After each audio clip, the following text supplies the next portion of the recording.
नमस्कार दोस्तों, सम्मानित एसबीए एवं विकास अधिकारी साथियों व विक्रेता बंधुओं, आप सभी का किसान इंश्योरेंस सॉल्यूशन में हार्दिक स्वागत है। दोस्तों, आज हम चर्चा करेंगे बच्चों के दूसरा plan children money back policy, plan number 932।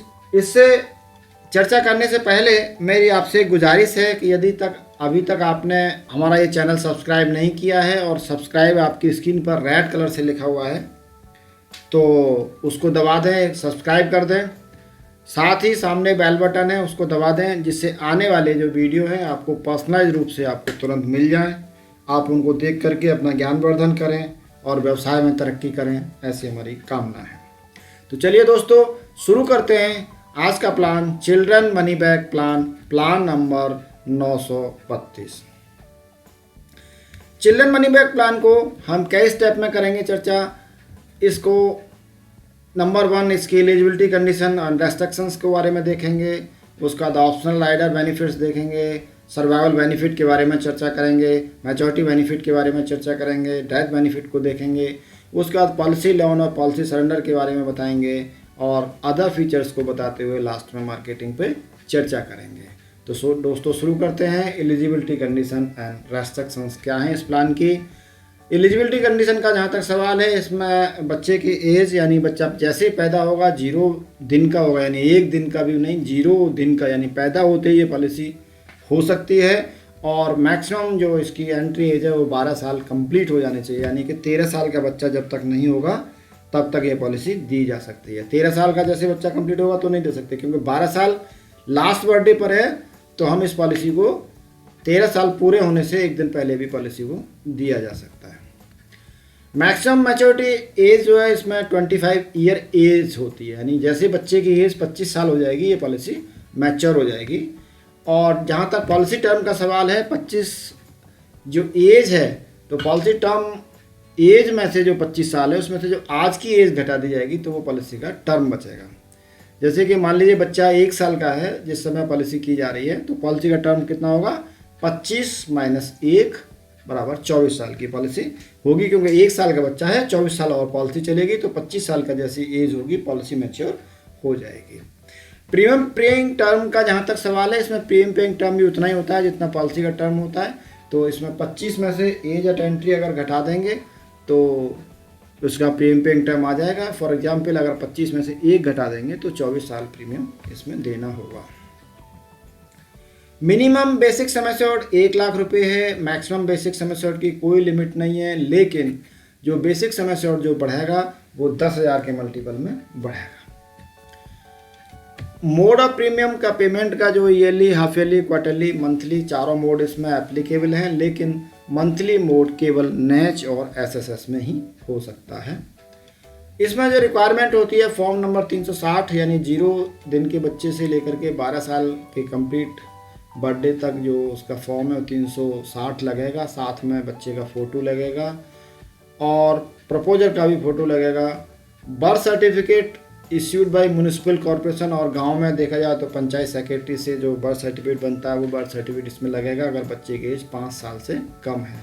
बच्चे की एज 5 साल पूरी हो गई है या 5 साल से ज़्यादा है तो स्कूल सर्टिफिकेट इसमें अनिवार्य रूप से लागू हो गया है, और यहाँ पर बच्चे का स्कूल का ID कार्ड भी चाहिए। इसके अलावा फादर का एज प्रूफ, एड्रेस ID और फोटो, ये सब चाहिए इस फॉर्म में। अगर प्रीमियम पेयर बेनिफिट भी लिया है तो फॉर्म 300 नंबर फॉर्म अलग से भरा जाएगा और उसमें जो भी मेडिकल रिक्वायरमेंट होंगी वो भी पूरी करनी होगी। अब ये देखते हैं कि इसमें ऑप्शनल राइडर कौन सा दे सकते हैं। केवल एक ही राइडर इसमें दिया जा सकता है, वो भी है प्रीमियम पेयर बेनिफिट राइडर। यदि प्रस्ताव के साथ में कोई मिसहैप हो जाती है तो पॉलिसी में आगे के प्रीमियम नहीं जाते हैं। इसका पूरा विवरण मैंने एक अलग से वीडियो में दिया है जिसका लिंक इसकी डिस्क्रिप्शन में है, क्योंकि अगर मैं इसके बारे में पूरी चर्चा करूंगा तो पॉलिसी जो वीडियो है बहुत लंबी हो जाएगी, आप उसमें देख सकते हैं। अब बात आती है सर्वाइवल बेनिफिट की। सर्वाइवल बेनिफिट को समझाने के लिए हमने यहाँ 10 लाख का एक एग्जाम्पल लिया है, और उसमें जैसे बच्चे की एज 18 साल होगी 20% बीमा धन का मिल जाएगा, तो 2 लाख रुपए मिल गए 20% का मतलब। और ऐसी जैसी बच्चे की 20 साल होगी तब भी बीमा धन का 20% मिल जाएगा, यानी फिर 2 लाख रुपए मिल जाएंगे। और जैसे ही बच्चे की एज 22 साल होगी फिर आपको 20% समय शॉर्ट का पॉलिसी होल्डर को मिल जाएगा, यानी फिर 2 लाख रुपए मिल जाएंगे। लेकिन इस पॉलिसी में एक खास बात है। खास बात क्या है कि सर्वाइवल बेनिफिट यदि समय समय पर जो ड्यू हो रहा है उस समय नहीं लेना चाहते हैं तो सर्वाइवल बेनिफिट को बाद में लेने की आपको सुविधा इस पॉलिसी में दी गई है। अगर और जो भी जितना भी बाद में लेंगे उसमें जो भी बेनिफिट उसमें LIC ने जो फैक्टर दिया है उस फैक्टर से बढ़ा हुआ सर्वाइवल बेनिफिट मिलेगा। और यदि बीच में भी नहीं लेते हैं तो इस सर्वाइवल बेनिफिट को एक साथ बढ़े हुए फैक्टर के साथ में मैच्योरिटी पर लिया जा सकता है। तो एक बहुत बढ़िया बात है कि जब आपको पैसे की आवश्यकता हो, मान लिया 18 साल में पैसे की आवश्यकता नहीं है, 20 साल में चाहिए, तो 2 साल के लिए आप पहला वाला सर्वाइवल बेनिफिट डेफर कर सकते हैं और वहाँ पर जो भी कॉर्पोरेशन का फैक्टर है उसमें मिला करके बढ़ा करके उसको 20 साल की एज में या 22 साल की एज में जब चाहें जब लिया जा सकता है। दोस्तों इसके बाद आता है मैच्योरिटी बेनिफिट। मैच्योरिटी बेनिफिट में भी हमने बच्चा 1 साल का लिया और यहाँ भी समय शॉर्ट 10 लाख का ही है। तो यहाँ पर क्या है देखिए आप, 20% 18 साल बाद ले लिया था सर्वाइवल बेनिफिट, 20% 20 साल बाद ले लिया था, 20% 22 साल बाद ले लिया था, तो टोटल 60% सर्वाइवल बेनिफिट LIC उसको पे कर चुकी है पॉलिसी होल्डर को। तो बचा कितना, 2 लाख प्लस 2 लाख प्लस 2 लाख बराबर 6 लाख पेमेंट कर दिया। तो बचा हुआ जो रिमेनिंग समय छोड़ होगा वो 100% माइनस 60% बराबर 40%, यानी कि 10 लाख माइनस 6 लाख बराबर 4 लाख। अब यहाँ पर वेस्टेड सिंपल रिवर्सरी बोनस 11,52,000 रुपये और फाइनल एडिशनल बोनस 3,50,000 रुपये, यानी टोटल मैच्योरिटी जो बनेगी समय short plus bonus plus FAB वो 19,02,000 रुपये बनेगी। लेकिन यहाँ ध्यान देने योग्य बात ये है कि ये जो 11,52,000 रुपये या 3,50,000 रुपये फाइनल एडिशनल बोनस के जो भी कैलकुलेशन है वो आज का जो कॉर्पोरेशन का करंट बोनस रेट है उस बोनस रेट के आधार पर है, क्योंकि ये विद प्रॉफिट पॉलिसी है। हर साल प्रॉफिट जो कॉर्पोरेशन को होगा अकाउंट में पॉलिसी में वो ऐड होता रहेगा और उस समय हर साल जो बोनस डिक्लेयर होता रहेगा और लास्ट तक जो बोनस डिक्लेयर होगा सारा बोनस जो पॉलिसी पीरियड में डिक्लेयर हुआ उस पॉलिसी में उसके हिसाब से जो बोनस बनेगा एक्चुअल में वो मिलेगा जो कॉर्पोरेशन का उस समय एक्सपीरियंस होगा। तो ये भी है कि इस मैच्योरिटी को इंस्टॉलमेंट में पॉलिसी होल्डर ले सकता है। इंस्टॉलमेंट में लेने के लिए टर्म 5 साल 10 साल 15 साल चूज किए सकते हैं और मोड भी क्वार्टरली हाफ ईयरली मंथली या ईयरली लिया जा सकता है। लेकिन इसमें एक छोटी सी शर्त ये है कि यदि आप मंथली मोड लेना चाह रहे हैं तो 5,000, क्वार्टरली तो 15,000, हाफ ईयरली तो 25,000 और ईयरली है तो 50,000 रुपये कम से कम इंस्टॉलमेंट होनी चाहिए, तभी इसमें इंस्टॉलमेंट में आप पेमेंट ले सकते हैं, अदरवाइज लमसम पेमेंट ही होगा। अब डेथ बेनिफिट की बात आती है तो डेथ बेनिफिट यहाँ पर 2 तरह से होगा। पहले तो डेथ बेनिफिट को समझने से लिए पहले रिस्क कवर के बारे में समझना बहुत ज़रूरी है। रिस्क कवर यहाँ पर बच्चे का पॉलिसी के शुरू होने के 2 साल बाद या 8 साल एज यानी जो भी पहले होगा तब से शुरू होगा। यानी कि अगर 0 साल का बच्चा है तो उसका रिस्क कवर तुरंत नहीं स्टार्ट होगा, 2 साल बाद होगा। जैसे मैंने एग्जांपल यहाँ पे लिया है, यार 1 साल का बच्चा है तो उसका रिस्क कवर 3 साल के बाद शुरू होगा, 3 साल की उम्र के बाद, 3 साल बाद नहीं 3 साल की उम्र के बाद, 2 साल के पीरियड के बाद।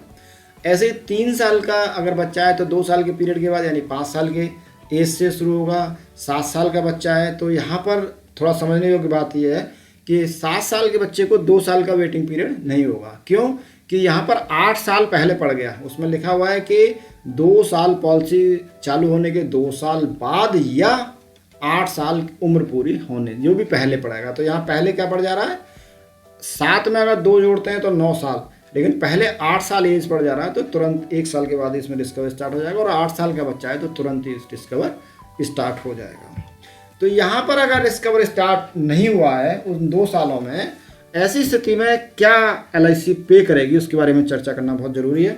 तो इसमें क्या होगा कि अगर बीच में जब तक डिस्कवर स्टार्ट नहीं हुआ है तब तक कोई मिसहैप हो जाती है बच्चे के साथ में, तो टोटल पेड प्रीमियम जो प्रीमियम दे चुके हैं वो प्रीमियम वापस हो जाएंगे, लेकिन उसमें से जो पार्ट जीएसटी का है और जो पार्ट प्रीमियम वेवर बेनिफिट यदि लिया है उसका है, तो वो पार्ट का पेमेंट नहीं होगा। फॉर एग्जांपल देखिए कि यदि प्रीमियम 45,598 रुपये है और ये जो 45,598 रुपये जो प्रीमियम आई है वो 3 पार्ट को जोड़ करके आई है। पहला बेसिक प्रीमियम 42,227 रुपये, दूसरा पीडब्ल्यूबी का प्रीमियम 1,407 रुपये, तीसरा उस पर जो टैक्स है 1,964 रुपये।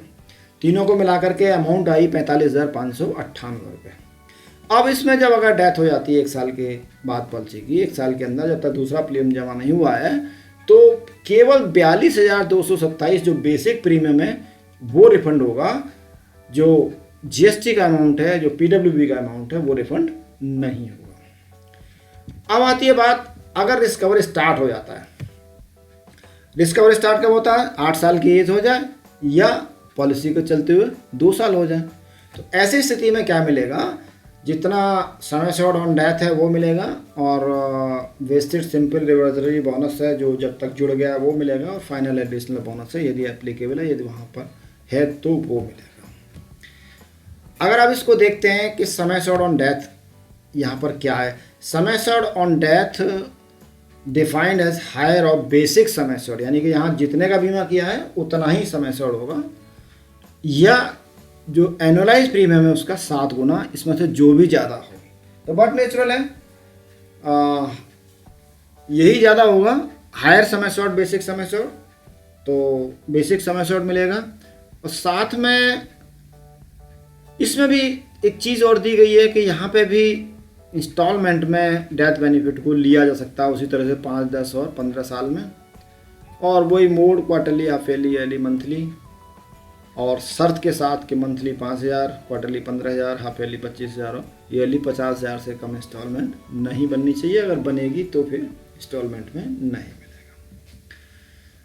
अब आती है बात पॉलिसी का लोन और सरेंडर की। तो पॉलिसी में लोन, पॉलिसी के चालू होने के 2 साल पूरे हो गए हों और 2 साल का पूरा प्रीमियम जमा हो गया हो, ऐसी स्थिति में लोन दिया जा सकता है। और जो लोन की अमाउंट होगी वो सरेंडर वैल्यू का 90% होगी अगर पॉलिसी इन फोर्स है, और सरेंडर वैल्यू का 80% होगी यदि पॉलिसी पेड अप है यानी बंद है। पॉलिसी सरेंडर भी की जा सकती है। पॉलिसी सरेंडर, पॉलिसी चालू होने के 2 साल पूरे हो गए हों और 2 साल के पूरे प्रीमियम जमा हो गए हों तो पॉलिसी सरेंडर भी की जा सकती है। अब आती है बात और कौन कौन से ऐसे फीचर हैं इसके। ग्रेस पीरियड 30 दिन का है, और अगर मंथली मोड है तो 15 दिन का है।